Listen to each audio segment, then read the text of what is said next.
जोधपुर राजस्थान का सूर्य नगरी इस बार एक अनूठे और भव्य आयोजन का साक्षी बन रहा है। बीएपीएस स्वामीनारायण मंदिर की प्राण प्रतिष्ठा 25 सितंबर 2025 को होने वाली है।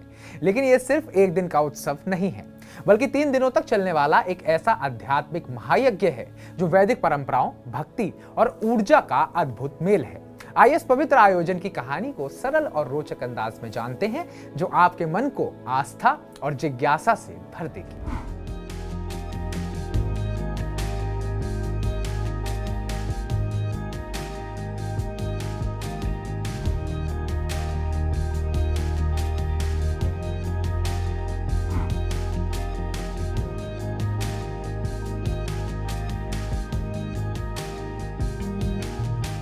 नमस्कार, मैं उत्कर्ष प्रताप सिंह और आप देख रहे हैं TV9 भारतवर्ष। स्वामीनारायण मंदिर की प्राण प्रतिष्ठा कोई साधारण समारोह नहीं है।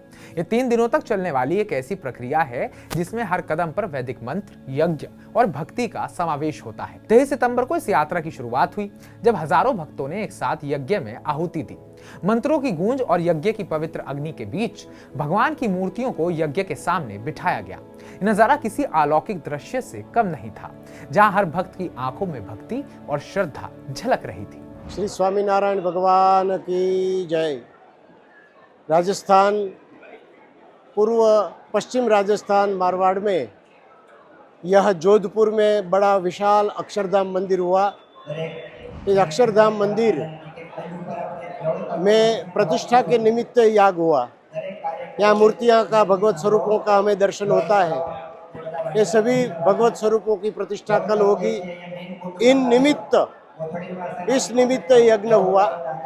यज्ञ में जितनी आहुति पुरुष सूक्त की हुई, सहजानंद नामावली की हुई और दूसरे जो कोई आहुति हुई, सभी मूर्तियों की लंबे समय तक मूर्तियों की स्थिरता के लिए हुई और मूर्तियों के तत्वन्यास भी हुए। तत्वन्यास का मतलब होता है कि ब्रह्मांड में जितने तत्व हैं वो जब भगवान पधारते हैं तो सब मूर्तियों में उपस्थित हो जाते हैं। आज महंत स्वामी महाराज ने कल और आज 2 दिन स्वामी जी ने आकर भी मूर्तियों की पूजा की और स्वामी जी ने यंत्र की पूजा की।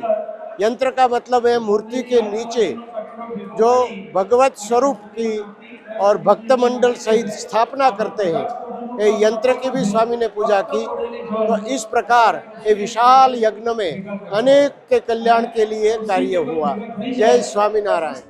इस आयोजन का सबसे रोचक और गहरा हिस्सा है तत्वन्यास विधि। अब ये क्या है? सोचिए, जैसे कोई बड़ा मेहमान आने वाला हो तो पहले से सारी व्यवस्थाएं की जाती हैं, साफ सफाई, सजावट, प्रोटोकॉल इत्यादि। ठीक वैसे ही जब भगवान की मूर्ति में प्राण डाले जाते हैं तो उससे पहले ब्रह्मांड के सारे तत्वों जैसे जल, अग्नि, वायु, आकाश और पृथ्वी को बुलाया जाता है। वैदिक मंत्रों के साथ इन तत्वों का आह्वान होता है ताकि वो भगवान की सेवा के लिए तैयार रहें। ये विधि मंदिर के चारों ओर एक खास ऊर्जा का निर्माण करती है। इसे आप यूं समझ सकते हैं कि जैसे सारी सृष्टि की शक्तियां एक जगह इकट्ठा होकर भगवान के स्वागत के लिए तैयार हो रही हों। इस विधि का मकसद है मंदिर को एक ऐसी पवित्र ऊर्जा से भर देना जहां भगवान का वास हो सके।